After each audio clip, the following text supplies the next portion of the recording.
Ya teman-teman, selamat datang. Saya ucapkan kembali ke RKKJ 2023. Nah teman-teman, kita akan memulai sesi kita yang pertama, opening ceremony.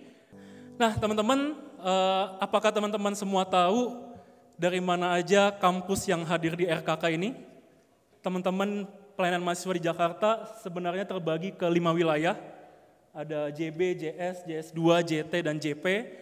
Teman-teman boleh lihat kampusnya masuk kemana aja. Lalu kita juga kehadiran teman-teman dari regional. Ada dari Jambi, Bangka, dan sebagainya. Dan juga ada teman-teman tim pembimbing siswa. JS dan JS2. Oke. Lalu JT dan JP, Timur dan Pusat. Oke. Lalu Barat, JB, dan teman-teman TPS. Dan teman-teman regional. Nah teman-teman yang lain jangan kalah sama TPS sama regional, kayak mereka sangat seru ya. Kan salah satu kunci kita bisa menikmati secara full retret adalah fokus. Nah kita mau main game, gamenya ini bisa melatih kefokusan kita. Nah teman-teman yang tadi, teman-teman Timur dan Pusat, JT dan JP, nanti kalau keyboardis mainin instrumen seperti ini, nah teman-teman teriak kata saksi, paham ya? Nah lalu JS dan JS2 kalau dengar suara gitar, bicara kata menjadi. Lalu kalau dengar suara bass, teman-teman regional bilang kata kerajaanmu. Dan teman-teman kahon, teman-teman JB dan TPS, kalau dengar suara kahon, bilang kata bagi. Mari mendengarkan panggilannya.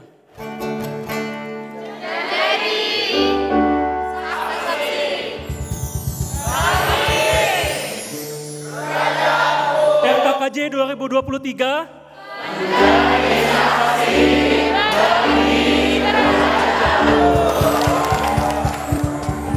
bersama kita sambut panggilan Tuhan untuk menjadi saksi bagi kerajaannya.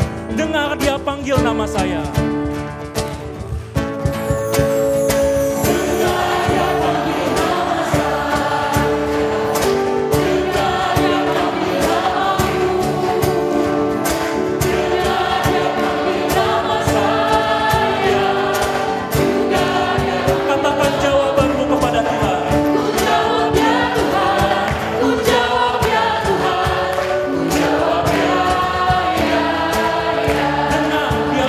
Nama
10 orang yang belum teman-teman kenal, lalu kasih kertas ini ke salah satunya.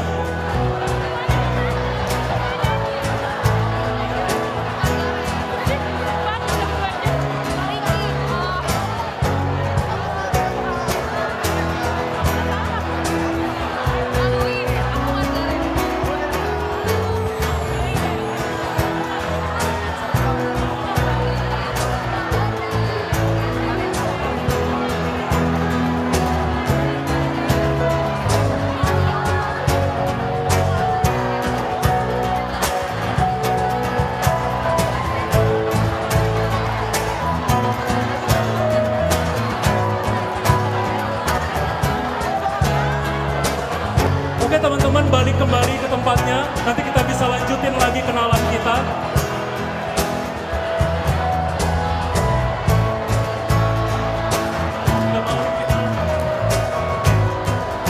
Semangat banget ya kayaknya nih. Oke teman-teman, balik ke tempatnya. Kita akan bersama-sama menyanyikan sekali lagi lagu ini. Hari ini ku rasa bahagia. Bersama-sama kita katakan dengan sukacita, bertemu dengan teman dan sahabat baru.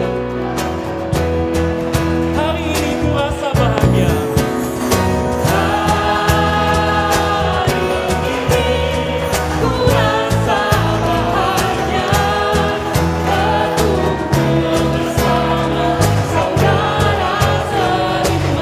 Tuhan Yesus yang menyatukan kita semua.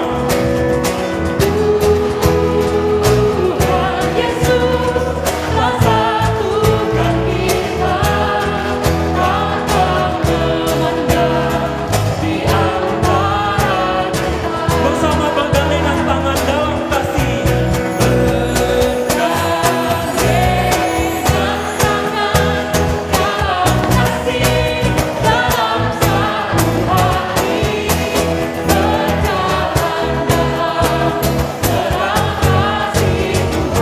Tunjuk sebanyak 3 kali.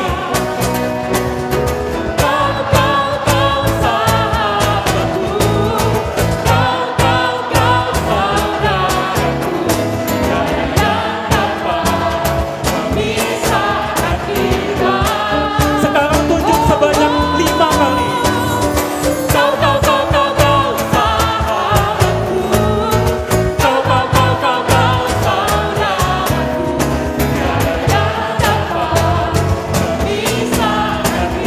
Kita imani tiada yang dapat memisahkan kita. Tiada yang dapat memisahkan kita.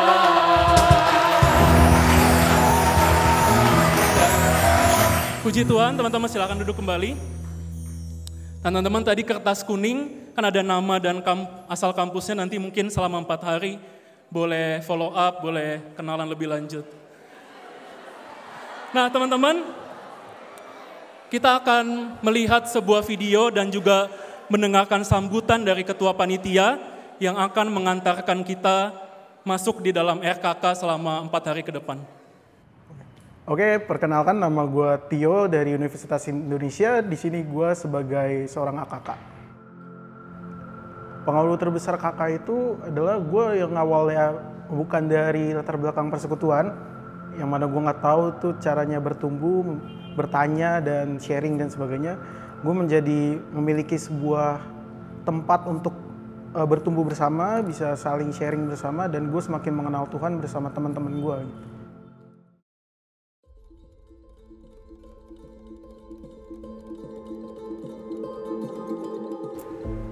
Kakak itu seberapa penting sih bagi pelayanan di PMK?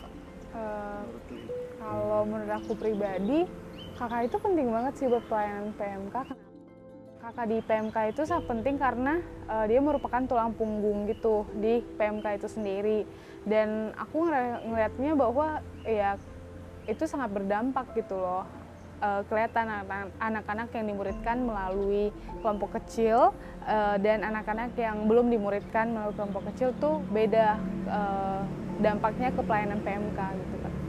Kalau dalam kehadiran PKK dalam kelompok kecil tuh sangat penting banget karena kelompok kecil itu adalah bagaimana pembinaan secara berkala kepada AKK dan pentingnya PKK itulah sebagai teladan, sebagai pembina juga dalam setiap waktu gitu kan, kan akan selalu mentoring ya, bagaimana pertumbuhannya, bagaimana kondisinya, bagaimana seperti kayak ini sih pembinaan secara berkala. Jadi pentingnya PKK itu biar membina kakaknya kayak gitu.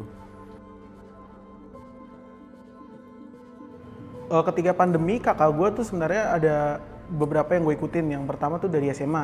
Yang dari SMA itu dari sebelum pandemi pun sudah mulai kurang intensinya kan. Dan setelah pandemi karena semakin menjaga kesehatan dan sebagainya, terbatasan akhirnya berhenti. Nah kalau dari yang berikutnya gue ikut dari fakultas di universitas. Itu kami jadinya pertemuannya full melalui Zoom meeting dan ya kayak gitu, relasinya hanya sebatas dari grup chat dan sebagainya. Jujur gue di situ salah satu titik rendah gue dalam kerohanian. Cuma bangun, nyalain laptop, ngadepin layar, interaksi kurang, dan ya feel-nya kurang aja gitu. Dan karena gue tidak menikmati feel-nya, gue nggak menikmati interaksi yang terbatas tersebut, akhirnya ya gue semakin tidak menikmati, semakin turun kerohanian gue gitu. Gue udah sempat beberapa kali nge-follow up kayak ayo kakak waktu itu dalam waktu luang juga, dan ternyata aku nggak tahu apa yang buat mereka slow respon sehingga mereka pun agak terhambat juga untuk kelompok kecil waktu itu. Hambatannya adalah jadi kadang komunikasi kita itu nggak efektif karena tenggelam dengan chat yang lain, tenggelam dengan tugas-tugas yang mungkin dikirim juga di WhatsApp, yang membuat jadi nggak sebebas dulu kayak gitu. Dan bagaimana sih kalau kita sharing di WhatsApp, apalagi WhatsApp kan ketik ya, capek juga gitu kalau sharing. Kesulitan itu bagaimana memastikan mereka itu menikmati nggak sih, kesulitan bagaimana memastikan kondisi mereka itu seperti apa gitu. Gimana sih setelah post pandemi ini kondisi kelompok kecilnya kayak gitu kira-kira? Ada beberapa yang kondisi sebenarnya pas pandemi pun udah agak susah ngajakinnya, tapi pas post pandemi kayak contohnya kayak di UI tadi kan, yang udah masing-masing udah yang kayak jalan. Nah ada beberapa kelompok kecil yang mungkin angkanya juga udah banyak kesibukan sendiri, entah itu ditarik himpunan, entah itu mereka nggak prioritasin kelompok kecil. Tantangannya mungkin lebih ke sekarang kalau aku di kelompok kecilku sendiri, mungkin mereka lagi di fase yang enjoy fellowship-nya aja gitu loh, baru yang fellowship-nya aja. Mungkin tantangannya adalah gimana kelompok kecil ini juga bukan sebagai wadah yang untuk fellowship-nya aja, mungkin karena post pandemi juga ya, nggak main terus sekarang bisa main gitu. Mungkin itu sih. Terus ngelihatnya ada tuh selama pandemi karena nggak bisa fellowship, bahas bahan aja kan gitu, jadi bahas bahan baru bahas tentang kehidupan.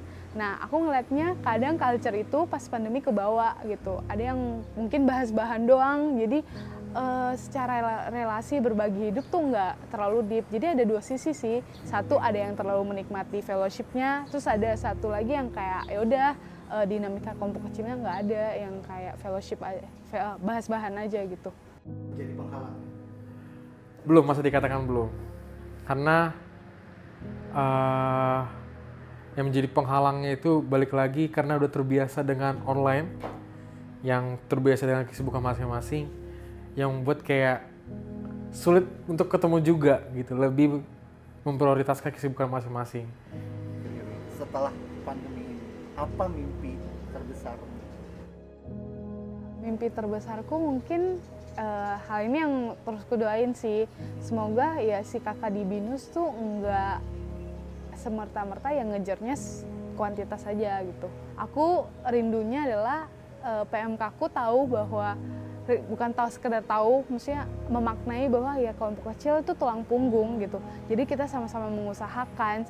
Mungkin aku harapannya adalah semoga tahun-tahun kedepannya tuh kakak bisa lagi jadi tulang punggung gitu loh untuk PMK sendiri, jadi bukan jalan-jalan sendiri gitu. Paling harapannya ke depan offline ini bisa kelompok kecil kayak dulu lagi sebelum pandemi.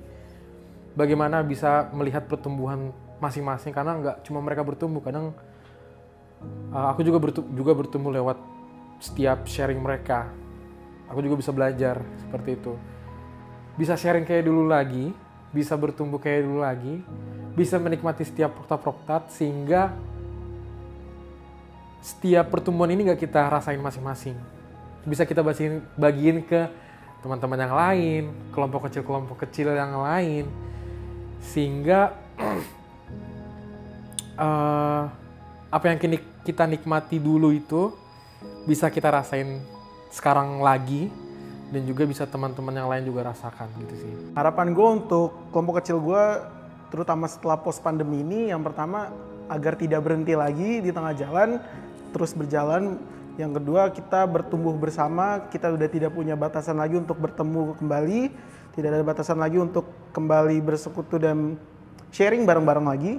Dan yang terakhir, gue pengen kita sama-sama bisa semakin bertumbuh, semakin mau memuji Tuhan dan menikmati indahnya Tuhan bersama-sama.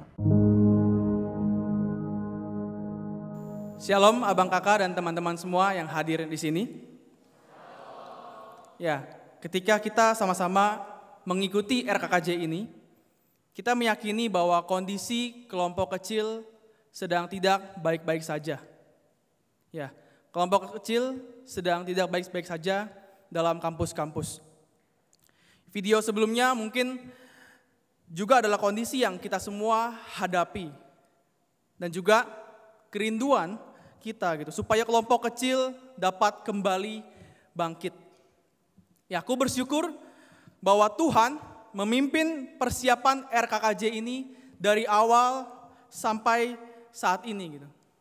Ya, mungkin sebelumnya juga aku minta maaf secara pribadi untuk teman-teman tadi yang mengalami hambatan gitu ya. Tadi bus sempat mengalami masalah, tapi kiranya hal itu tidak mengurangi sukacita kalian untuk mengikuti RKKJ ini dari awal hingga akhirnya.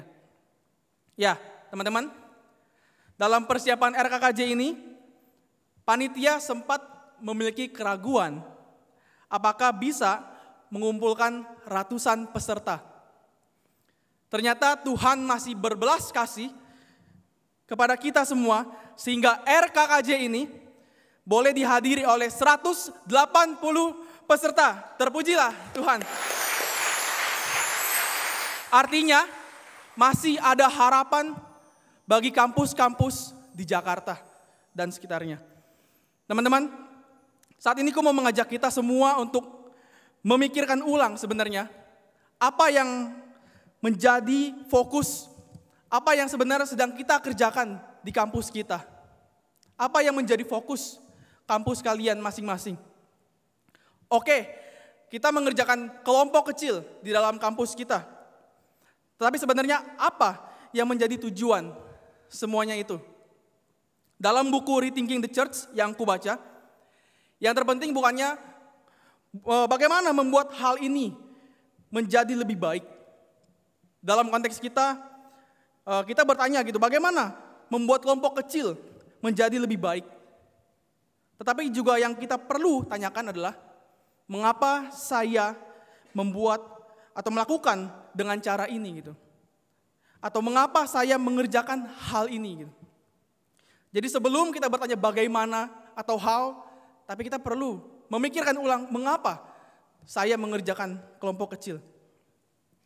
Ya, kita tahu jemaat mula-mula mereka bukan sekedar membangun dan mengembangkan sebuah kelompok, tetapi mereka memiliki tujuan yang jelas. Tujuan mereka tentunya adalah menjadikan seorang itu murid. Nah, pertanyaan adalah apakah adanya kelompok kecil menunjukkan adanya pemuridan dibangun di kampus kita? Sayangnya belum tentu gitu.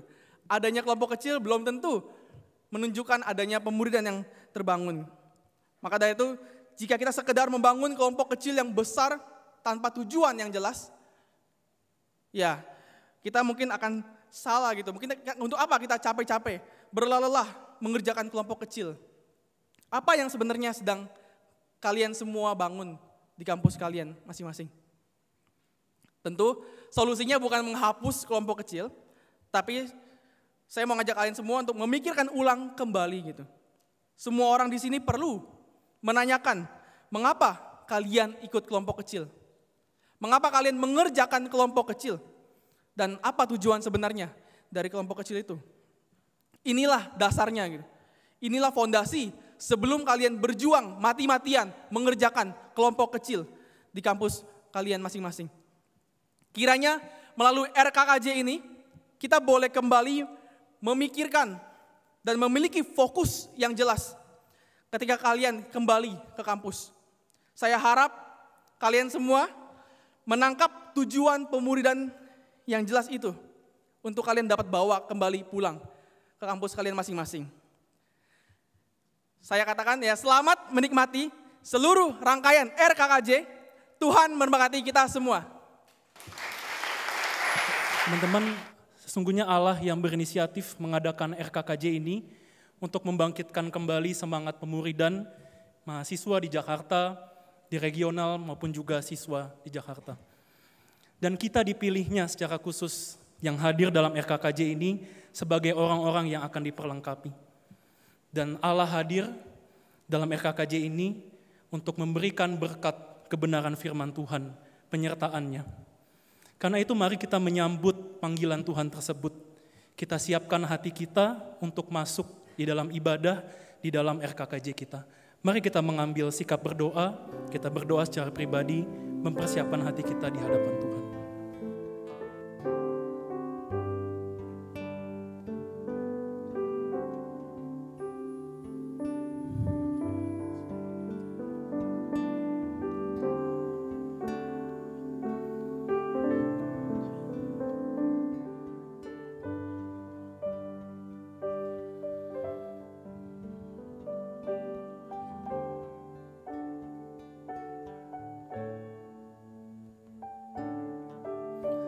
Allah yang hadir dalam kekudusan. Karena itu mari kita juga mengakui dan memohon ampun atas dosa-dosa kita, agar kiranya hati kita secara leluasa diubahkan, diarahkan oleh Tuhan. Mari kita bersama-sama mengakui dosa kita di hadapan Tuhan dan memohon ampun dan meminta Tuhan menguduskan kita. Mari kita berdoa secara pribadi.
Allah hadir, sungguh hadir. Mari kita bersama-sama menyanyikan lagu ini, baitnya yang kedua.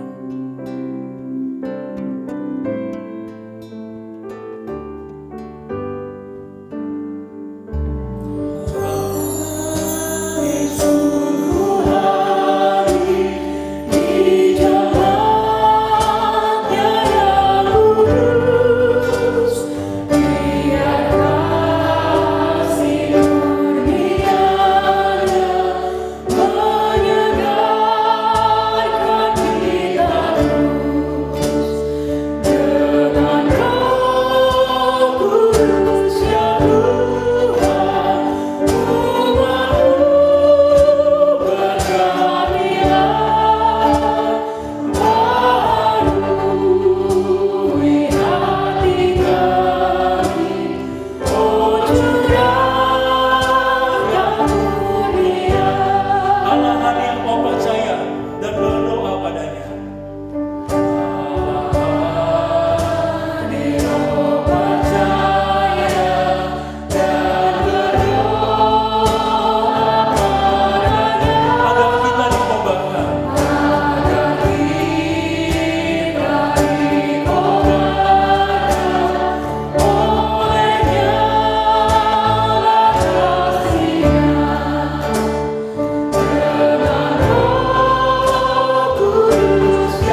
Mari kita bersatu di dalam doa.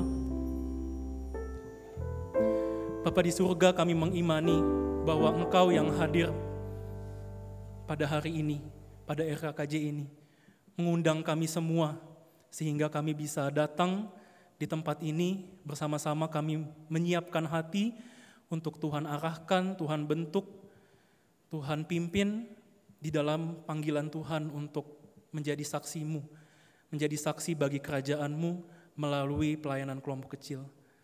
Tuhan, kami datang, kami siap, kami memohon berkat-Mu, kiranya Engkau curahkan kepada kami semua. Kiranya kami sungguh-sungguh, kami bisa fokus menikmati, mengalami kehadiran Tuhan melalui firman Tuhan. Di dalam nama Tuhan Yesus kami berdoa dan mengucap syukur. Amin. Mari datang ke hadirat-Nya dan memuji Yesus, Raja atas segala raja. Come let us worship Jesus, King of the nations of the world, Lord of all. Mari kita bangkit berdiri, kita nyanyikan pujian ini.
menyanyikan keagungan Yesus Raja di atas segala raja.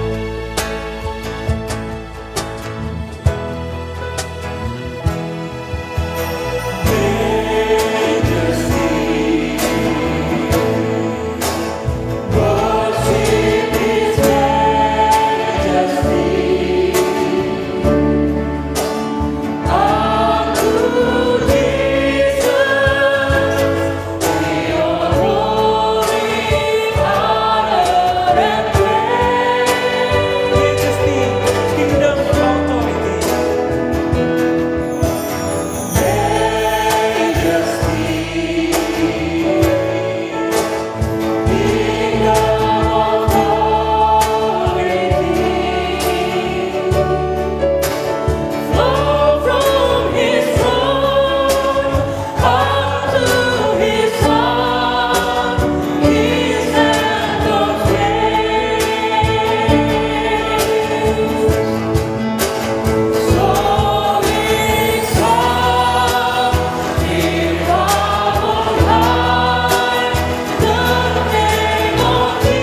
Tetapi kamu akan menerima kuasa kalau Roh Kudus turun ke atas kamu, dan kamu akan menjadi saksiku di Yerusalem dan di seluruh Yudea dan Samaria dan sampai ke ujung bumi. Mari kita bersama-sama menyiapkan hati kita masuk dalam kebenaran firman Tuhan. Kita nyanyikan Api Roh Suci.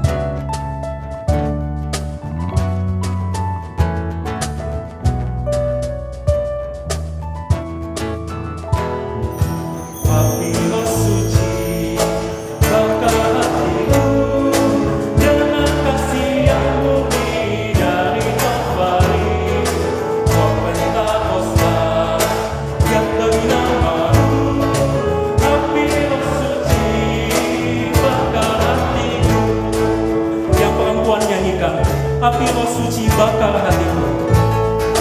Api Roh Suci bakar hatiku dengan kasih yang murni dari Kalvari. Oh Pentakosta yang bagi nama-Mu. Api Roh Suci bakar hatiku. Bersama-sama, let the fire burn on in my heart, O Lord. Let the fire burn on in my heart, O Lord, with the pure and cleansing flame, not from Calvary, but from Pentecost, silver and holy name. Let the fire burn on, Let the fire burn on.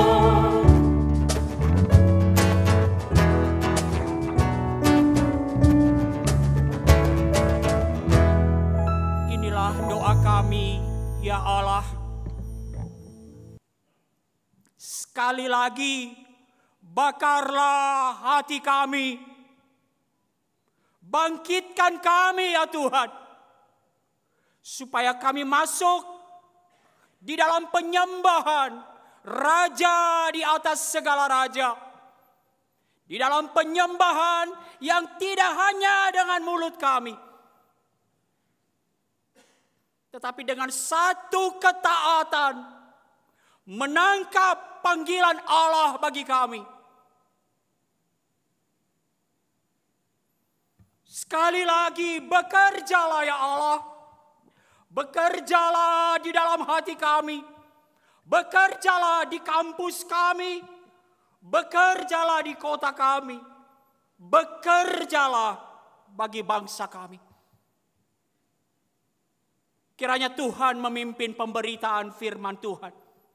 Melalui pemberitaan firman Tuhan, kami betul-betul dapat menangkap apa artinya kami hidup sebagai warga kerajaan Allah. Terpujilah Engkau ya Tuhan, di dalam nama Yesus, Raja di atas segala raja, Raja yang telah direndahkan untuk keselamatan kami, Raja yang telah ditinggikan itu. Kami berdoa dan merenungkan kebenaran firman. Amin. Selamat sore teman-teman terkasih. Melihat perjumpaan kita di dalam RKKJ ini, mudah-mudahan saya tidak terbalik-balik karena saya hidup besar dalam KKRJ. Jadi saya tadi diingatkan, Bang bukan KKRJ tetapi RKKJ. Tapi kalaupun saya terpleset KKRJ, kiranya kamu mendengarnya RKKJ. Nah teman-teman, hati begitu meluap, mendekati di tengah berbagai tantangan, mendekati hari menuju RKKJ. Dan hari ini, wow, mau nangis di hadapan itu. Kembali melihat Allah masih terus akan bekerja di dalam kampus-kampus kita. Melahirkan murid-murid Kristus dari mahasiswa-mahasiswa yang akan menjadi saksi kerajaan Allah. Dimulai dari kampus kita, di kota kita, bangsa, dan sampai ke ujung dunia. Teman-teman, meneliti para hamba Tuhan di dalam sepanjang Alkitab, ada satu hal yang menjadi rahasia ketahanan dan kesetiaan mereka bertekun mengerjakan dan menyelesaikan panggilan dan pekerjaan mereka, sekalipun tantangan yang mereka hadapi begitu besar. Apa itu rahasianya, teman-teman? Dan saya melihat conviction, deep conviction, suatu keyakinan yang kokoh, keyakinan yang teguh bahwa panggilan itu, pekerjaan itu, pelayanan itu adalah diterima dari Allah sendiri. Rasul Paulus misalnya, hampir semua suratnya ia menyatakan diri. Kalau teman-teman baca Salam, biasanya bagian yang kita lewatkan ya. Kalau ia semua suratnya, ia memperkenalkan diri dari Rasul Paulus oleh kehendak Allah. Keyakinan yang kokoh bahwa ia menjadi rasul, Allah yang menetapkan dia, Allah yang memanggil dia. Dan ini akan membawa bahwa panggilan Allah di bagian lain, di dalam Efesus dia katakan, wow, Allah telah mempercayakan kepada dia suatu rahasia besar, misteri yang telah tersembunyi berabad-abad dan sekarang disingkapkan kepada dia. Suatu panggilan yang berharga, panggilan yang mulia. Tadi kita berbicara tentang kelompok kecil, pemuridan. Kita tidak akan pernah habis-habisan berjuang di dalam kelompok kecil kalau tidak melihat panggilan itu berharga. Dalam pemuridan, seringkali kita menunjuk tantangan yang besar sebagai alasan dari kelesuan kita mengerjakan pemuridan. Hampir semua isi video tadi berbicara tentang COVID. Teman-teman, saya sama sekali tidak mengabaikan, sama sekali tidak meremehkan, tidak menganggap kecil tantangan yang kita hadapi. Saya sama sekali tidak meremehkan. Sekali lagi.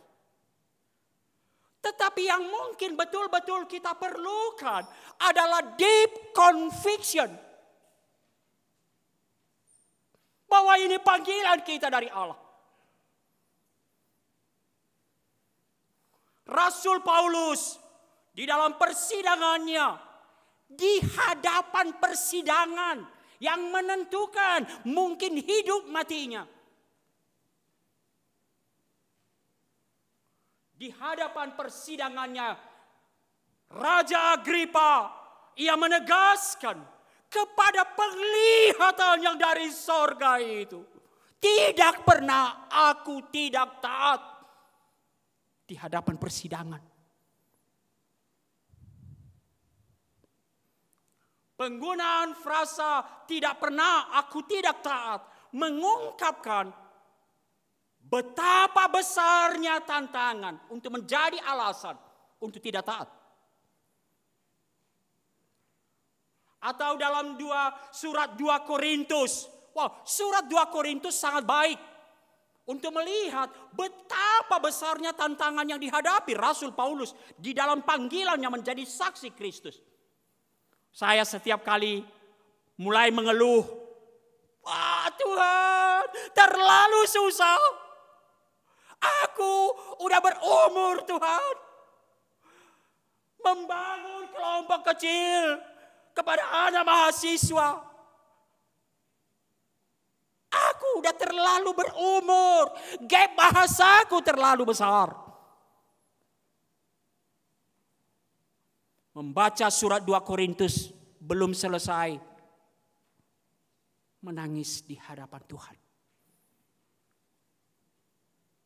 Dalam surat 2 Korintus ia mengatakan, oleh kemurahan Allah kami telah menerima pelayanan itu.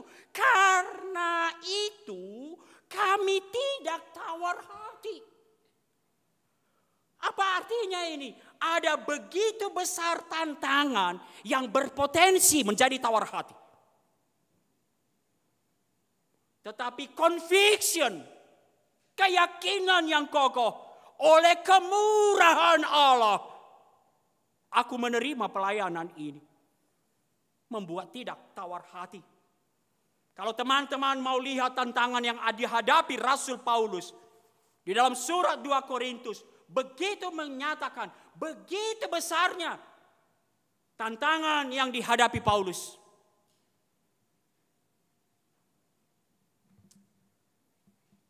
Atau mari kita lihat 2 Korintus 11, salah satunya ayat 23. Teman-teman yang melihat tantangan begitu besar di kampus, baik juga sekali-sekali PA-kan hal ini. 2 Korintus 11 ayat 23, saya bacakan sampai ayat 28. Apakah mereka pelayan Kristus? Aku berkata seperti orang gila. Aku lebih banyak berjeri lelah, lebih sering dalam penjara, didera di luar batas, kerap kali dalam bahaya maut. 5 kali aku disesa orang Yahudi. Setiap kali 40 kurang 1 pukulan. Mengapa 40 kurang 1 pukulan? 40 kali berpotensi mati. Rasul Paulus tidak setengah mati. 39/40 kali mati. Apa itu? Nyaris mati. Di Efesus dia pernah dianggap mati. Diseret keluar kota. 3 kali aku didera. 1 kali aku dilempari dengan batu. 3 kali mengalami karam kapal. Sehari semalam aku terkatung-katung di tengah laut. Di dalam perjalanan aku sering diancam bahaya banjir dan bahaya penyamun, bahaya dari pihak orang Yahudi dan dari pihak orang-orang bukan Yahudi, bahaya di kota, bahaya di padang gurun, bahaya di tengah laut, dan bahaya dari pihak saudara-saudara palsu. Aku banyak berjeri lelah dan bekerja berat. Kerap kali aku tidak tidur, aku lapar dan dahaga. Kerap kali aku berpuasa, kedinginan dan tanpa pakaian, dan dengan tidak menyebut banyak hal lain lagi. Urusanku sehari-hari yaitu untuk memelihara semua jemaat-jemaat. Atau mari kita balik 2 Korintus 4 yang dia katakan tadi, aku tidak tawar hati. 2 Korintus 4 ayat 11. Sebab kami yang masih hidup ini terus menerus diserahkan kepada maut, supaya juga hidup Yesus menjadi nyata dalam tubuh kami. Atau saya mulai dari ayat 8. Dalam segala hal kami ditindas, namun tidak terjepit. Kami habis akal, namun tidak putus asa. Kami dianiaya, namun tidak ditinggalkan sendirian. Kami dihempaskan, namun tidak binasa. Apakah pernah Rasul Paulus mengungkapkan keputusasaannya? Pernah. 2 Korintus 1 dia menuliskan beban yang ditanggungkan kepada kami begitu besar dan begitu berat sehingga kami telah putus asa juga akan kehidupan kami. Dalam bahasa aslinya, beban yang ditanggungkan kepada kami berlebihan dengan kekuatan kami.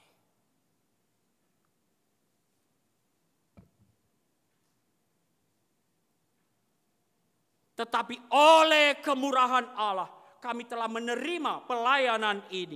Karena itu kami tidak tawar hati. Conviction, keyakinan yang kokoh akan panggilan kita dari Allah. Itu yang akan menjadi tema kita dalam sesi pembukaan ini. Kamu adalah saksiku. Dan kiranya ini menjadi doa, kerinduan kita dalam RKKJ ini. Tuhan mengaruniakan kepada kita satu keyakinan yang kokoh. Kamu adalah saksiku. Panggilan menjadi saksi Kristus adalah penetapan panggilan mulia dari Allah. Beranikah kita berkata, tidak ada panggilan yang begitu agung. Tidak ada hal yang begitu berharga selain panggilan dari Allah?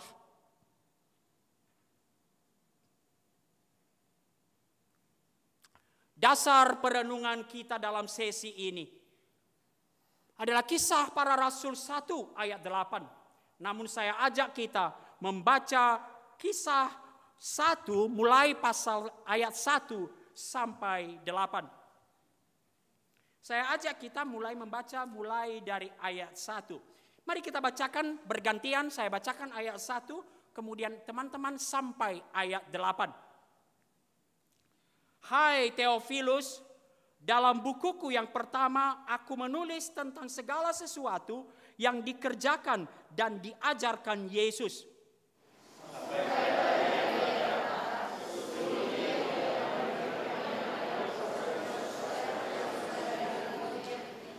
Kepada mereka, ia menunjukkan dirinya setelah penderitaannya selesai. Dan dengan banyak tanda ia membuktikan bahwa ia hidup. Sebab selama 40 hari ia berulang-ulang menampakkan diri dan berbicara kepada mereka tentang kerajaan Allah.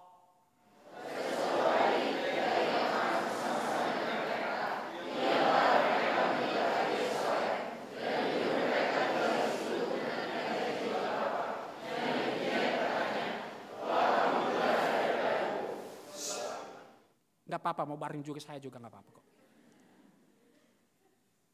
Kerinduan kalian sama firman Tuhan itu loh ya. Saya kagum. Bagian saya pun kalian ambil. Sebab Yohanes membaptis dengan air. Tetapi tidak lama lagi kamu akan dibaptis dengan Roh Kudus.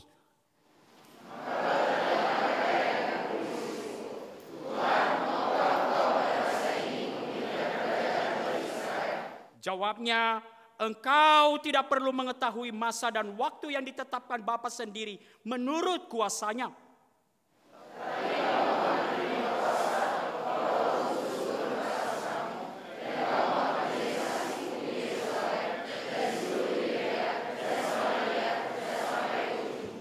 Nah, saudara-saudara, teman-teman semua, Dallas Willard, seorang pemikir dan akademisi Kristen yang terkenal, menantang, menyindir pemikiran Kristen dengan dalam rangka keinginannya untuk merebut kembali pengajaran. Pentingnya pengajaran pemuridan dalam kerajaan Allah. Dia menuliskan satu buku tentang pemuridan dan memberikan judul yang bernada satir, sindiran. The Great Omission. Perintah terakhir yang Yesus berikan kepada gereja sebelum naik ke sorga. Yang sering kita sebut The Great Commission. Amanat agung.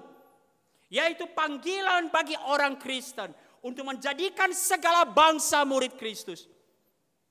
Tetapi banyak orang Kristen menanggapinya dengan hanya menghasilkan orang Kristen. Dan bukan murid. Demikian di dalam pengantar ia menuliskan. Inilah yang disebut Willard. Amanat agung telah menjadi pengabaian agung dari gereja. Sudah diterjemahkan. Kalau punya sedikit lebih uang saku, ada banyak buku yang bagus di depan.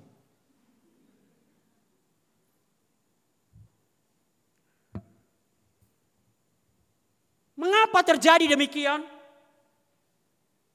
Dalam tulisannya yang lain, Willard menyoroti pandangan orang Kristen akan anugerah keselamatan yang begitu sempit. Orang-orang Kristen yang mengagung-agungkan anugerah Allah, kasih Allah yang ajaib, terutama Jumat Agung. Tetapi ia menuliskan masalah kita. Saya as it may sound. Kira-kira artinya ya, meskipun tampaknya kedengarannya bodoh, kedengarannya aneh, kedengarannya gak bisa dipercaya. Tapi our basic problem is our theology. Problem kita adalah doctrine of salvation. Masalah dasar kita adalah teologi kita. Masalahnya adalah doktrin keselamatan kita. Apa maksudnya? Apakah kita kekurangan satu jaminan bahwa Allah dalam keselamatan kita, anugerah itu, ada satu jaminan keselamatan? Oh tidak.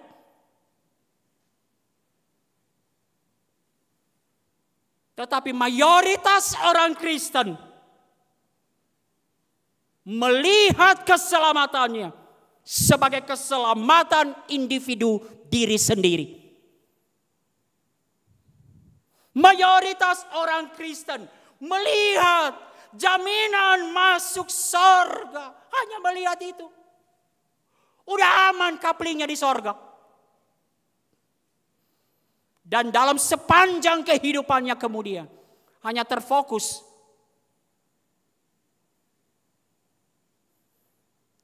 kepada pemeliharaan hidupnya.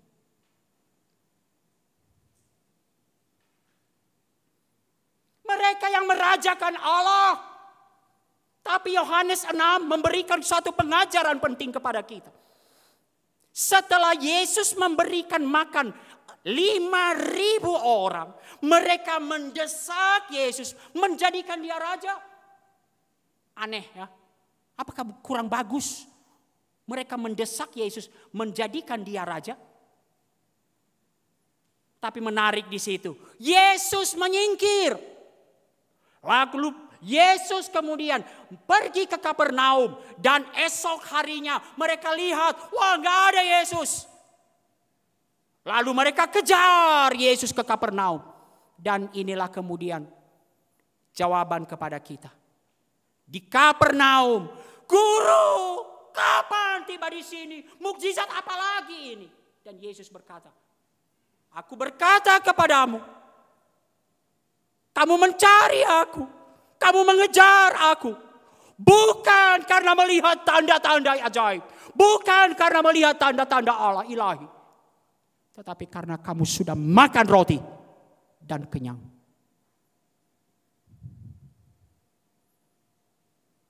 Kekristenan yang mau menjadikan dia raja, memenuhi seluruh keinginannya. Tuhan, sebentar lagi UTS.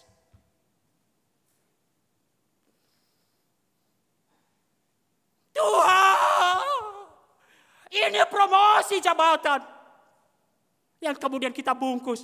Bukankah pendidikan juga kita, nilai kita, kesaksian bagi Tuhan? Ah, yang benar.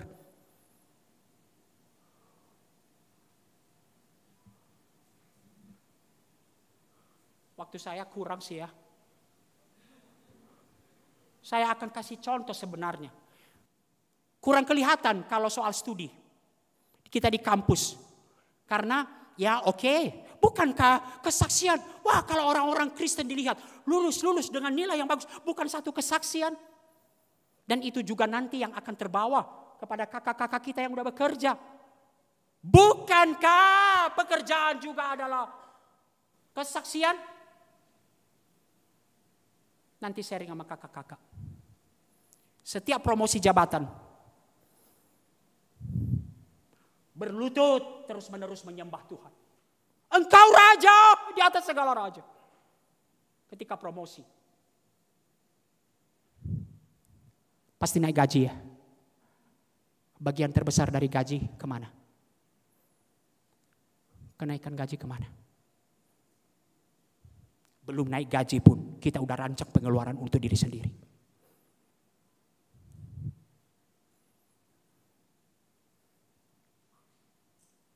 Maka kuncinya saudara-saudara, teman-temanku, adalah bagaimana melihat keselamatan kita, melihat anugerah keselamatan itu dalam narasi misi Allah, yaitu kerajaan Allah. Sekali lagi, kuncinya adalah bagaimana melihat keselamatan kita. Tidak hanya berhenti pada keselamatan individu, tetapi dalam narasi misi Allah, yaitu kerajaan Allah. Kiranya khotbah ini juga gak hanya kepada teman-teman peserta ya. Saya melihat ada banyak kakak-kakak alumni di sini, yang dulu juga berapi-api mereka. Bagaimana setiap kita orang percaya betul-betul menyadari bahwa inti dari kekristenan adalah hidup sebagai warga kerajaan Allah. Dan merajakan dia seperti nyanyian kita tadi. Majesty, Majesty, King of King.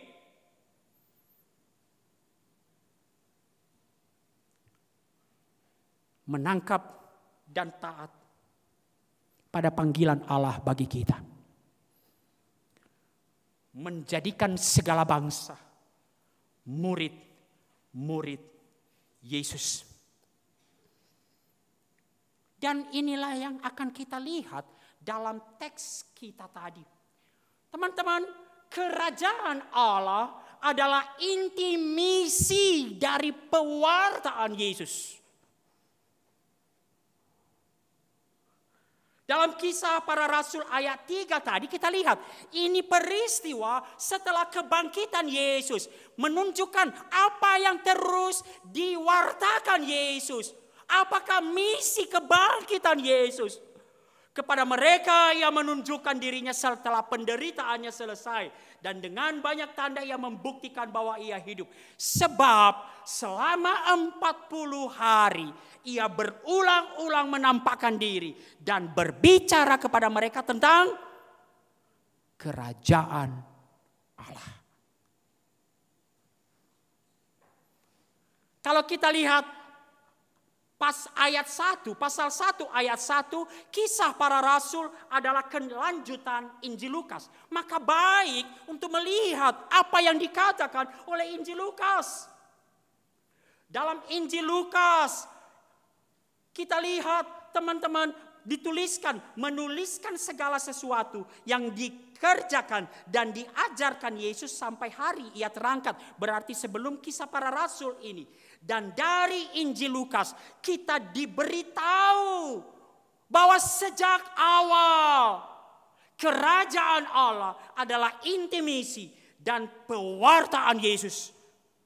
Mengawali pelayanannya di depan umum dalam rumah ibadat di Nazaret. Yesus membacakan teks suci Nabi Yesaya. Roh Tuhan ada padaku sebab ia telah mengurapi aku untuk menyampaikan kabar baik. Dan lihat jangkauannya. Kepada orang-orang miskin. Ia telah mengutus aku memberitakan pembebasan. Kepada orang-orang tawanan. Penglihatan bagi orang-orang buta. Membebaskan orang-orang tertindas. Memberitakan tahun rahmat Tuhan telah datang. Untuk memberitakan pembebasan. Dan membawa manusia kepada pemerintahan ilahi. Pada kesempatan lain Yesus berkata, berbahagialah kamu yang miskin, karena kamulah yang empunya kerajaan Allah. Lukas 6. Pemerintahan Allah yang dijanjikan telah masuk menerobos sejarah umat manusia. Lukas 11 ayat 20. Yesus berkata, jika aku mengusir setan dalam kuasa Allah, maka sesungguhnya kerajaan Allah sudah datang kepadamu.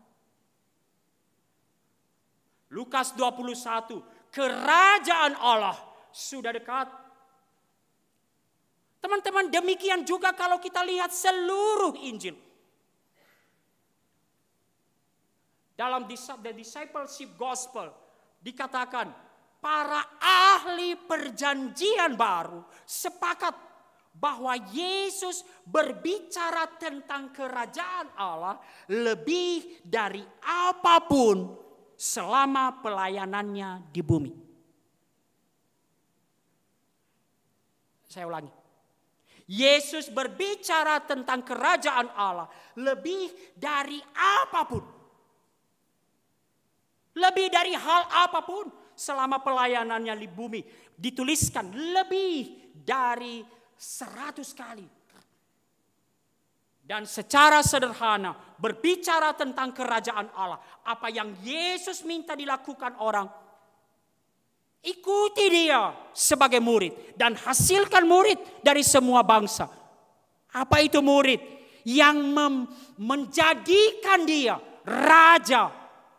Pemerintahan. Di dalam hatinya. Tetapi sekarang mari kita lihat bagaimana para murid merespon kebangkitan Yesus. Mari kita lihat Kisah ayat 6. Yang menjadi nanti dasar dari jawaban Yesus ayat 8. Maka bertanyalah mereka yang berkumpul di situ, Tuhan, maukah engkau pada masa ini memulihkan kerajaan bagi Israel?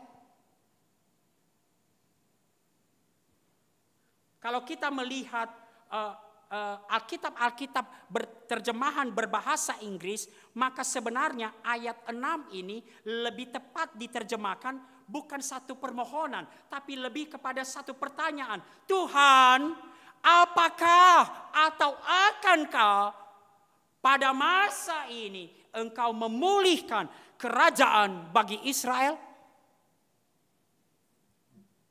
Secara klasik, banyak penafsir berpendapat bahwa murid-murid betul-betul salah mengerti apa yang Yesus bicarakan. Dan biasanya penafsiran klasik mengatakan yang mereka bayangkan adalah pulihnya kerajaan politik dari penjajahan Romawi. Sedangkan yang Yesus maksudkan adalah tegaknya kerajaan rohani.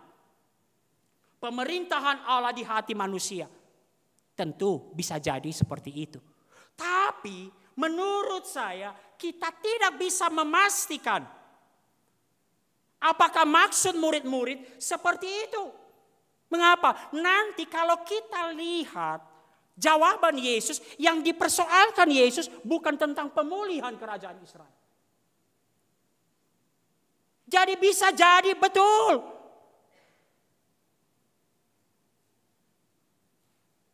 pertanyaan ini sebenarnya menunjukkan satu iman murid-murid kepada Yesus yang bangkit. 40 hari ia menampakkan diri bahwa ia hidup setelah kematiannya. Dan saatnya pertanyaan ini menunjukkan para murid yakin, beriman. Yesus bangkit, ia hidup.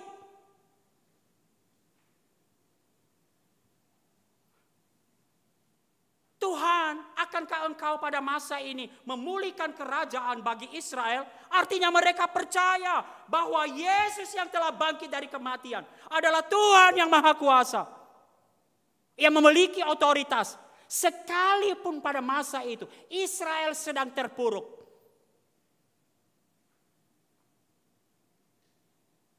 Ia memiliki kuasa, ia memiliki otoritas untuk memulihkan kerajaan Israel. Sekali lagi, saya tidak memutlakan satu penafsiran yang mengatakan bahwa ini satu kesalahan tentang politik.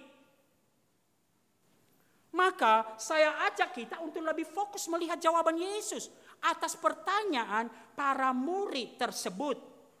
Kalau kita lihat Kisah Para Rasul ayat 1, pasal 1 ayat 7 dan 8, jawabnya, inilah jawab Yesus terhadap pertanyaan para murid ini. Engkau tidak perlu mengetahui masa dan waktu yang ditetapkan Bapa sendiri menurut kuasanya. Tetapi kamu akan menerima kuasa kalau Roh Kudus turun ke atas kamu. Dan kamu akan menjadi saksiku di Yerusalem dan di seluruh Yudea dan Samaria sampai ke ujung bumi. Pertama, yang dipersoalkan Yesus bukan tentang pulihnya kerajaan bagi Israel. Sepakat ya? Kalaupun gak sepakat, gak apa-apa.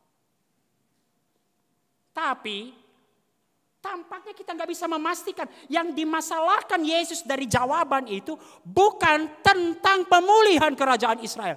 Yesus setuju kerajaan Israel. Tapi apa yang dipermasalahkan Yesus adalah tentang pada masa ini.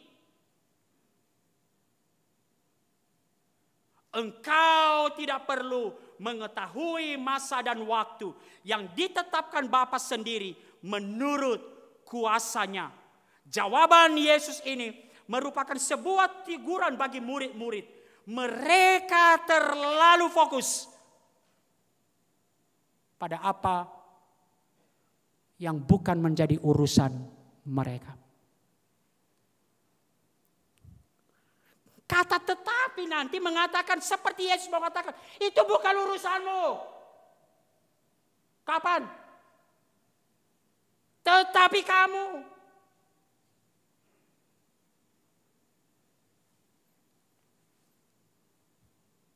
Di pada bagian ini tentu otoritas tentang masa dan waktu itu bukan urusanmu, tetapi urusan Allah.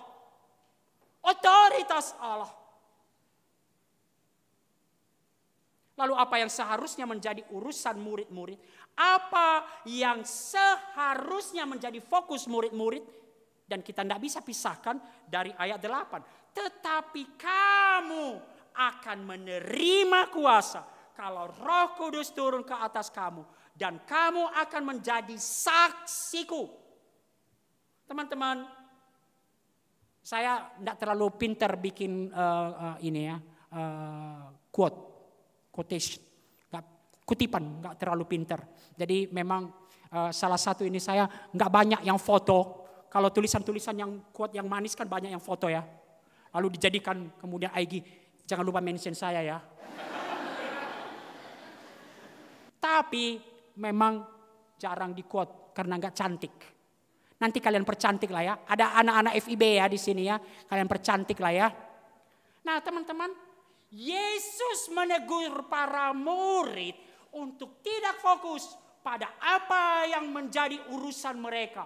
Dan sekaligus menarik perhatian mereka pada apa yang menjadi urusan utama mereka. Tetapi kamu, apa yang menjadi urusan utama mereka dalam kerajaan Allah? The Great Commission, menjadi saksi Kristus. Yesus menarik mereka dari satu teguran apa yang bukan urusanmu. Dan sekaligus menegaskan apa yang menjadi urusanmu. Apa yang seharusnya menjadi perhatian utamamu. Apa yang seharusnya kalau belajar seperti kata Yesus, makananku ialah, makananku ialah mengerjakan, melakukan dan menyelesaikan pekerjaan yang diberikan Allah kepada aku. Makananku ialah melakukan dan menyelesaikan pekerjaan yang diberikan Allah kepada aku. Teman-teman, C.S. Lewis dalam konteks murid Kristus, ia menuliskan begini. Gak ada Mas Ray ya yang bagus menyebut dan kemudian menerjemahkannya kepada kita. Tapi gak apa-apa, saya coba terjemahkan walaupun terbata-bata. Gereja eksis tidak lain untuk menarik, inilah dalam konteks kerajaan Allah, untuk menarik orang kepada Kristus dan untuk menjadikan mereka, kalau bahasanya murid adalah Kristus kecil. Lalu kemudian dia mengatakan, jika mereka tidak melakukan itu, semua katedral, bangunan-bangunan, semua keberadaan jabatan-jabatan, pendeta, misi, semua khotbah, bahkan Alkitab sendiri hanyalah buang-buang waktu. Kenapa? Tuhan menjadi manusia, misi Allah turun ke dalam dunia. Tidak ada tujuan lain. Dalam Alkitab seluruh alam semesta dibuat untuk Kristus. Dan bawa segala sesuatu, ini dia kerajaan Allah. Harus dikumpulkan, Efesus 1 ayat 9 sampai 10. Harus dikumpulkan bersama di dalam dia.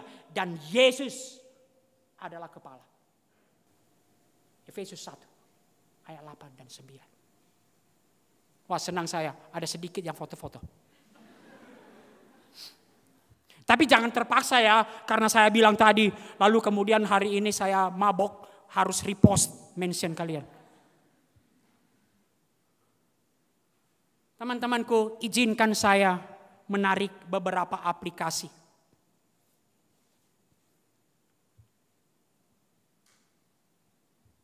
Apa fokus kita di PMK kita? Tidak bicara hidup dulu. PMK seperti apa?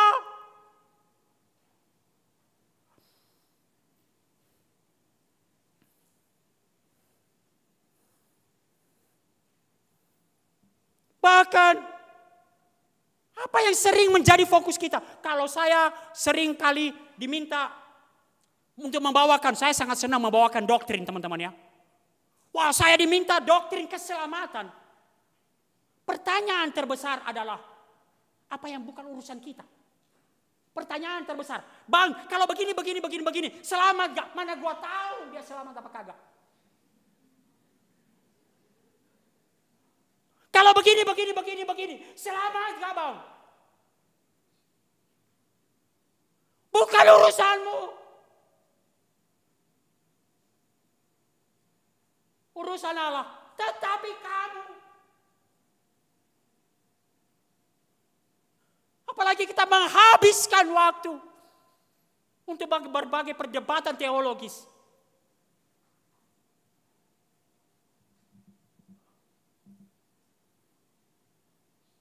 Dalam konteks acara-acara kita di kampus. Betul teman-temanku. Nggak menarik kelompok kecil. Nggak terpancar. Apa yang membuat eksis kita di kampus? Ibadah besar. Hati-hati MC kalau saya jadi pembicara. Saya sering agak ini tuh kalau MC pas tema sampai apa perayaan.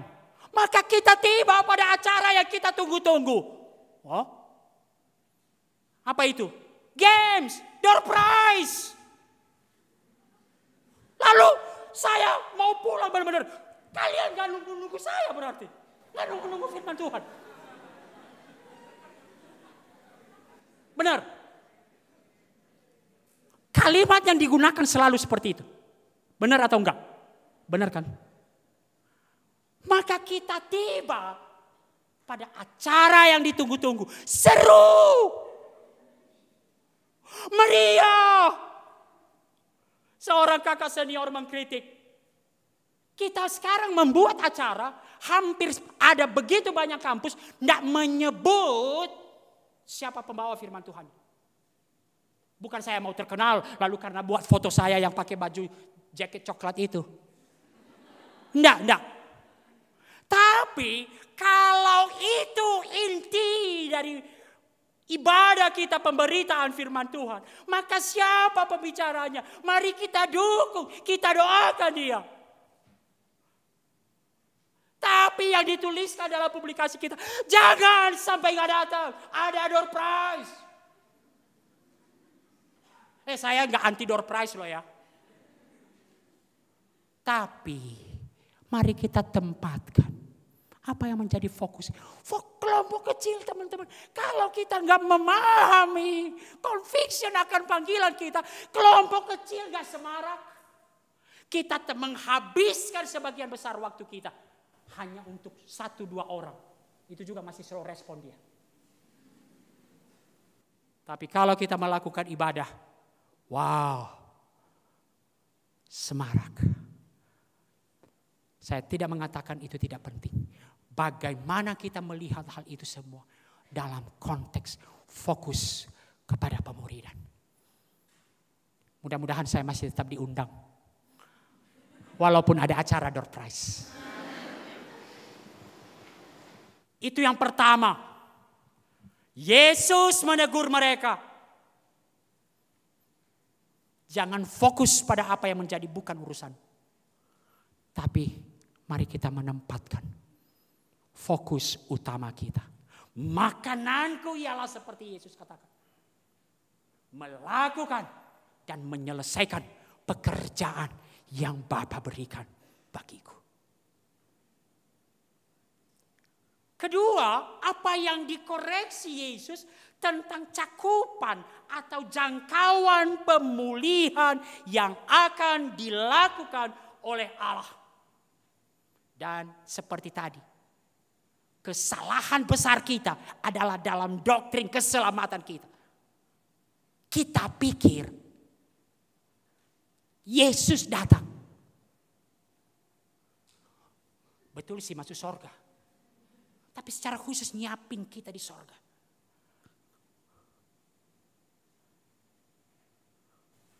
Jangan salah dimengerti ya.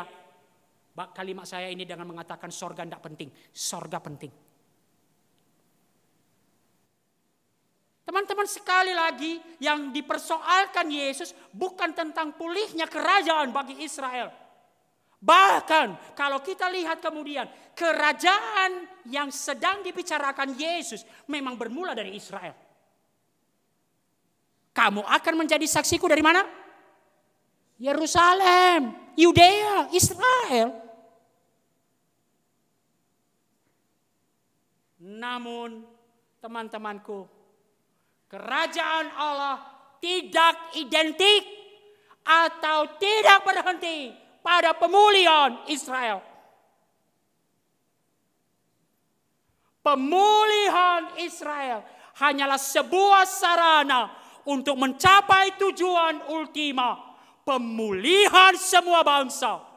Sejak dari awal dalam Yesaya dikatakan terlalu kecil bagimu hanya untuk membebaskan Yakub. Tapi keselamatan harus sampai kepada ujung-ujung bumi.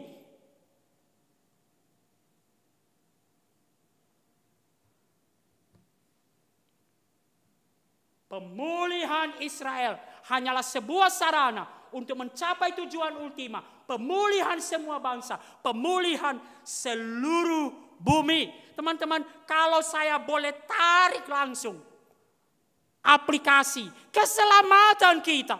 Menjawab Dallas Willard. Keselamatan kita tidak tentang atau berhenti pada pemulihan penebusan diri kita.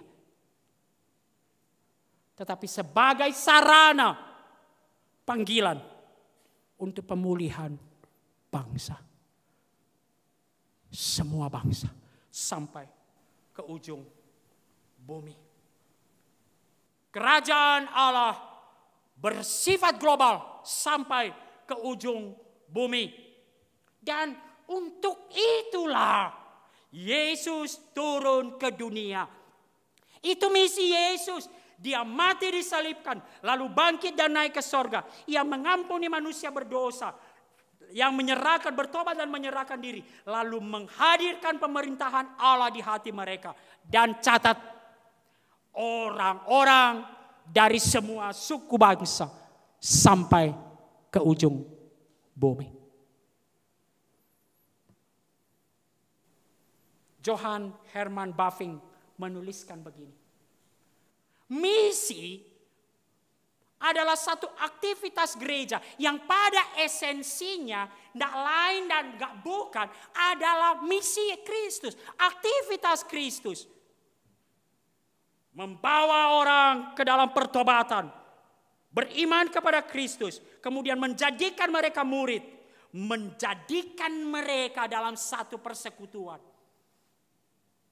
Warga kerajaan Allah sementara menantikan penggenapan kerajaan Allah.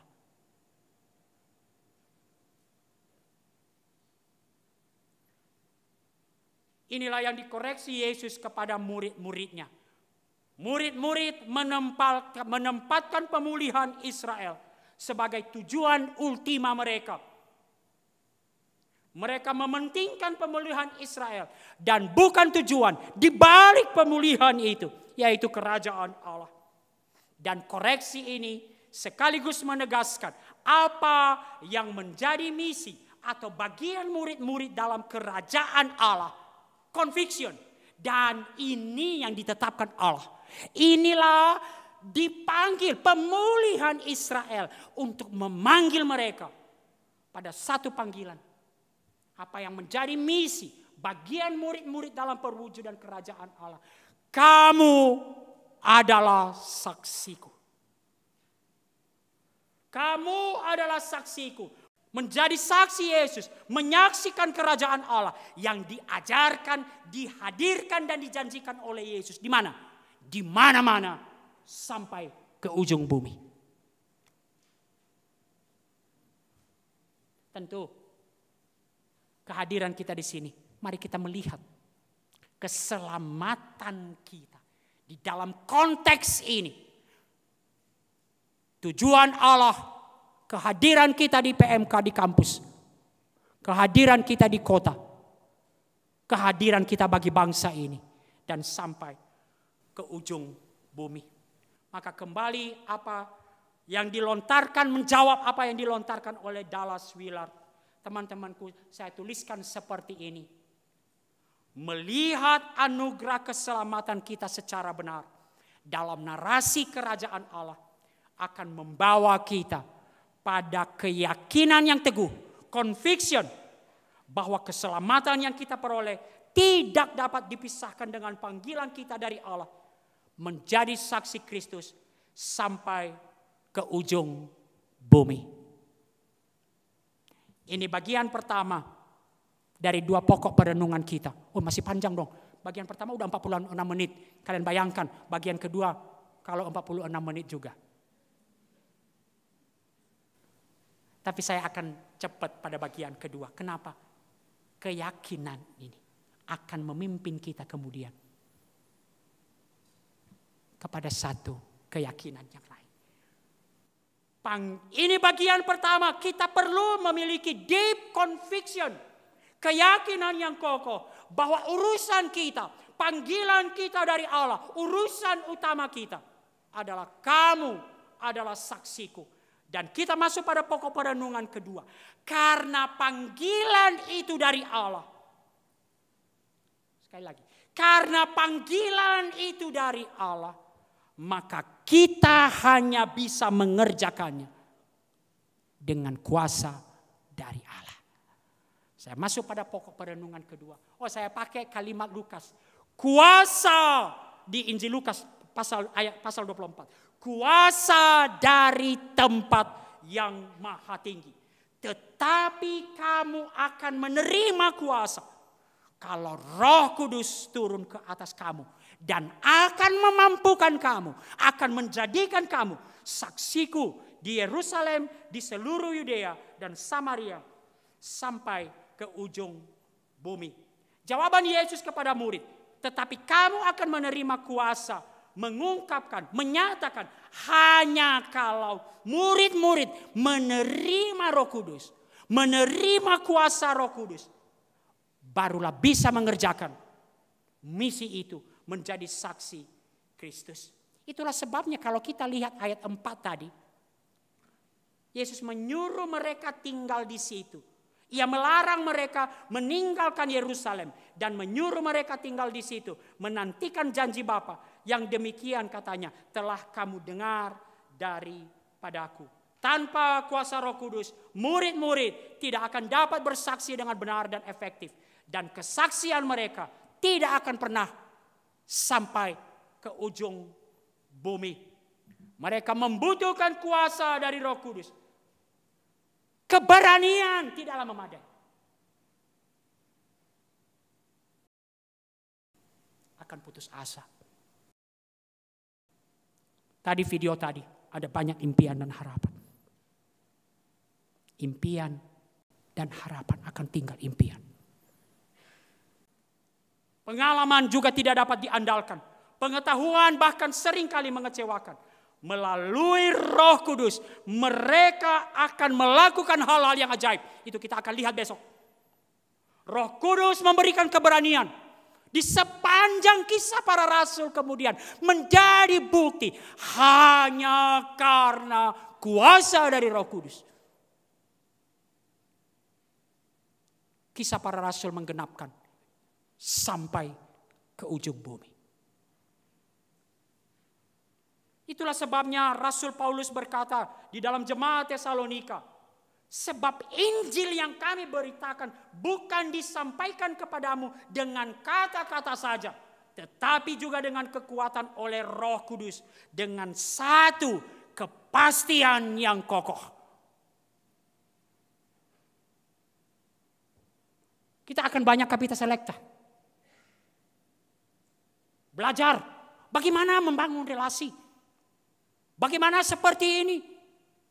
Saya juga belajar. kepada adik-adik kelompok kecil saya sampai pelajari bahasa-bahasa mereka. Dulu saya pakai japri dong. Mereka nggak lihat, nggak ketawa. Mereka ketawa, apaan japri? Bapak banget. Katanya, itu mereka. Walaupun teman-temannya, apapun yang saya pakai, karena keluar dari bapak-bapak, ya pasti mereka bilang, bapak banget. Saya pelajari. Oh, mereka nggak tahu japri. PC-in dong.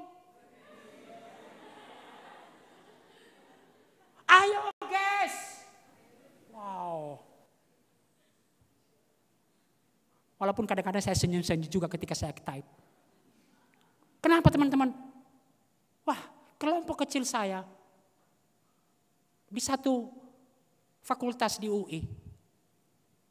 Waktu perkenalan, dia ngomong begini. Ketika saya ajak mereka untuk tahu, ayo kita saling ingat tanggal ulang tahun kita. Lalu dia ngomong ketika saya sebut tanggal ulang tahun saya. Kayak umur bapak gua. Betul, dia ngomong gitu. Kayak umur bapak gua.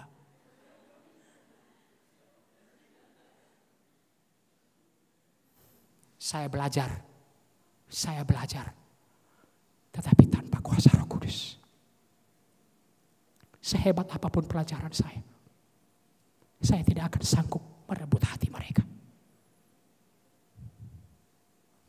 Saudaraku, tanpa hari ini, tanpa kuasa Roh Kudus, kamu tidak akan sanggup merebut hati mereka. Sekalipun sudah masuk masa pasca pandemi. Sekarang udah bisa ketemu. Yang paling ada dari minggu pertama, rujakan yo. Hari minggu kedua, jalan-jalan yo. Kesehatian yo. Beribu-ribu kali pun kamu sambung kesehatian. Kamu tidak akan memenangkan hati mereka tanpa kuasa Roh Kudus. Teman-teman, William Temple dengan mengacu kepada karya Shakespeare, dia menuliskan, bukan hal yang baik memberi saya peran seperti Hamlet, kemudian ada tokoh-tokoh lain, dan memberitahukan saya untuk menulis peran seperti itu. Shakespeare dapat melakukannya, saya tidak dapat. Namun jika sosok sejenius Shakespeare dapat datang dan hidup dalam saya, maka saya akan dapat menuliskan peran seperti yang dituliskannya. Dan kemudian dia lanjutkan.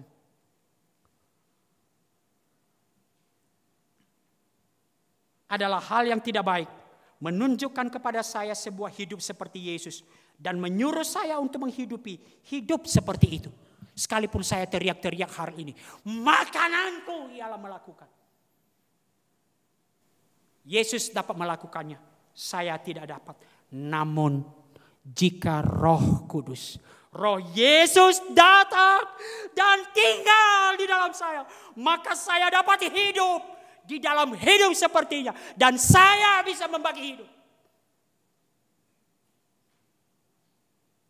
kepada adik-adik, kepada PMK saya.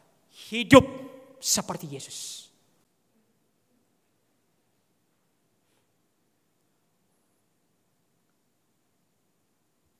Kerajaan Allah adalah misi Allah yang pertama-tama dihidupi oleh Yesus. Maka kita tidak pernah sanggup menghidupi misi Allah tanpa Roh Kudus dicurahkan kepada kita.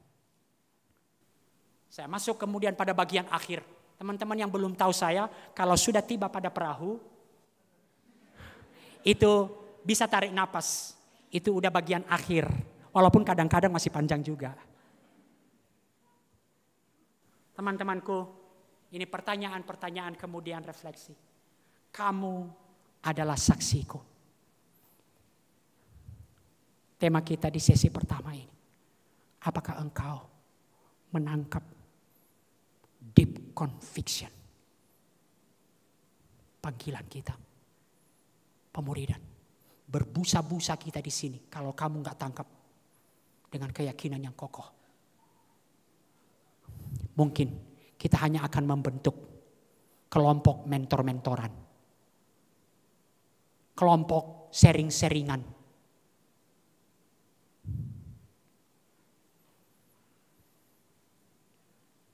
Bagaimanakah teman-temanku memahami anugerah keselamatan yang kita terima?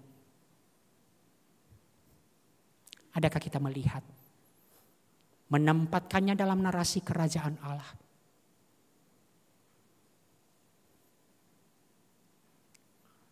Apakah visi dan misi kita? Apakah visi dan misi PMK kita? Saya akhiri sesi ini dengan apa yang dilakukan oleh murid-murid segera setelah Yesus naik ke sorga. Kalau kita lihat ayat 9, ayat 11, ayat 12 sampai ayat 14. Keyakinan akan misi dari Allah dan janji kuasa dari Roh Kudus membuat para murid setelah kenaikan Yesus ke sorga. Kan berpisah juga, sama kan? Berpisah. Ditinggal.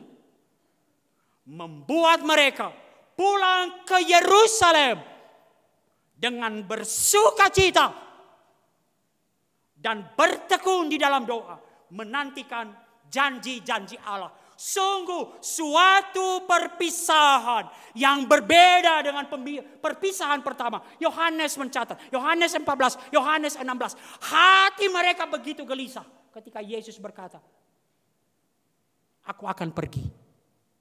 Walaupun Yesus bilang, kamu akan melihat aku lagi. Sedih luar biasa. Tetapi pulang, ditinggal Yesus kenaikannya. Wah teman-temanku. Kalau Kisah Para Rasul 12, mereka semua bertekun dengan sehati dalam doa bersama-sama. Dan Lukas 24, sama akhir dari Lukas 24. Ketika sedang memberkati mereka, ia berpisah dari mereka dan terangkat ke sorga. Mereka sujud menyembah kepadanya. Lalu mereka pulang ke Yerusalem dengan sangat bersuka cita. Mereka pulang ke Yerusalem. Untuk apa? Bersuka cita. Berdoa dengan tekun. Menanti dan meminta Roh Kudus yang dijanjikan Yesus. Kuasa itu nyata bagi mereka. Saudaraku, teman-temanku, mengawali RKKJ ini. Berdoalah. Berdoa bagi dirimu. Berdoa bagi kelompok kecilmu. Berdoa bagi PMK-mu. Berdoa bagi kotamu. Berdoa bagi bangsa ini.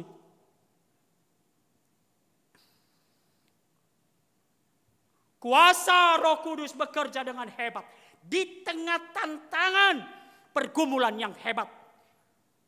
Yesus memberikan daya Roh Kudus. Dia sudah berjanji. Tapi kita diminta tekun berdoa. John Stott menuliskan. Janji-janji Allah tidak pernah membuat doa usang. Sebaliknya janji-janji Allah memberikan kita dasar, hak, keberanian untuk berdoa. Dan sekaligus keyakinan bahwa Allah akan mendengar dan menjawab doa-doa kita. Doa menunjukkan kesungguhan hati.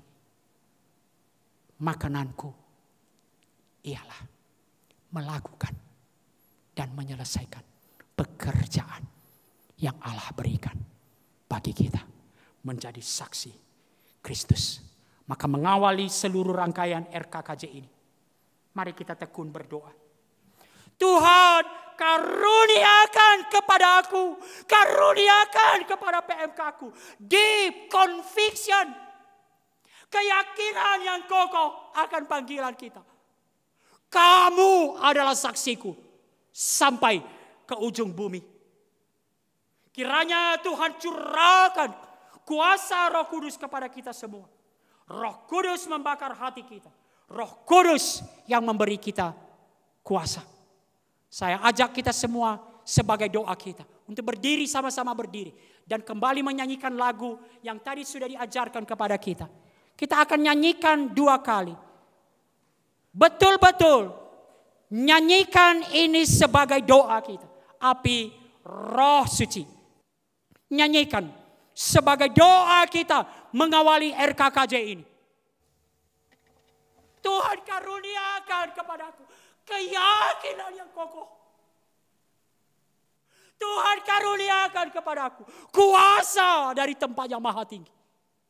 Sehingga tantangan boleh begitu besar. Wah, saya senang ada satu kutipan. Pemuridan tidak dibelenggu oleh tantangan. Tetapi pemuridan akan terbelenggu ketika engkau tidak berangkat, pergi.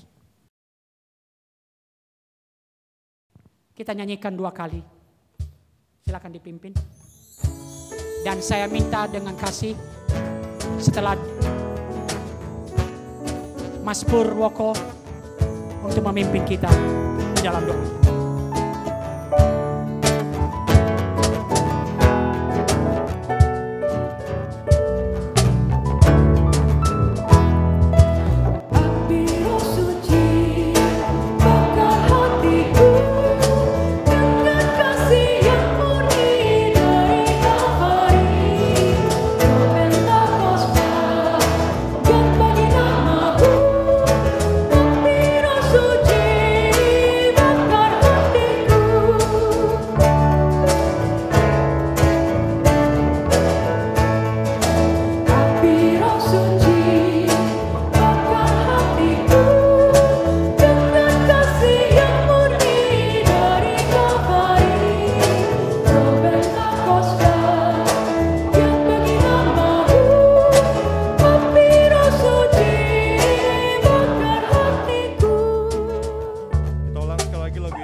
Bersama-sama Api Roh Suci kita nyanyikan sekali lagi bersama-sama.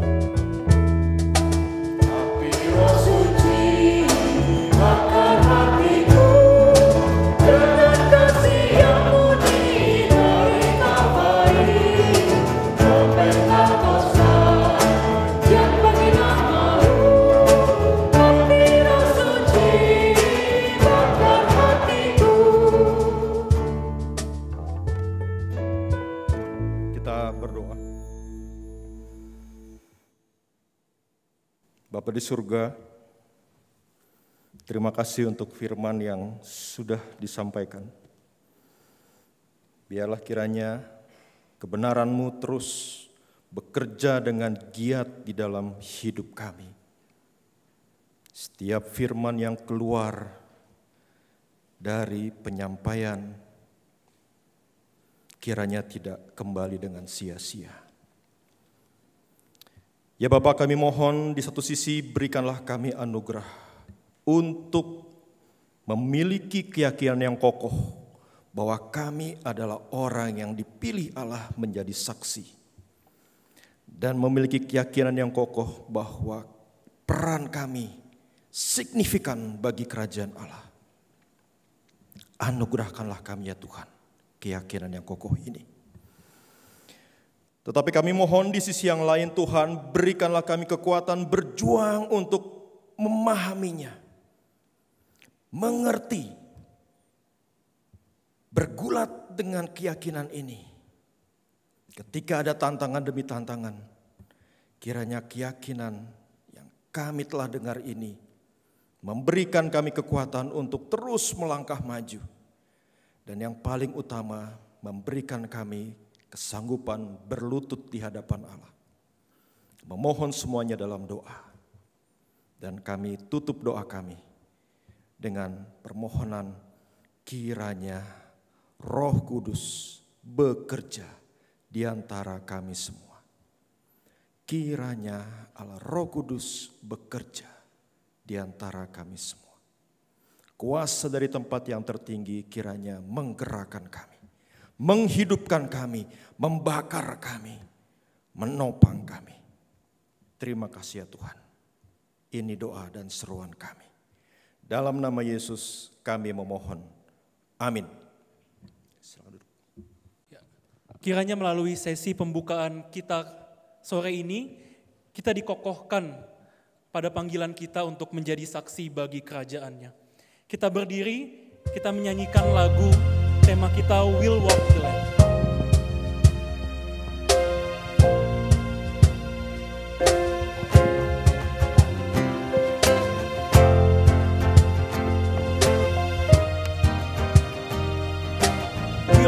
land with hearts on fire.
Terpujilah Engkau Allah Tritunggal yang memimpin kami di dalam sesi ini.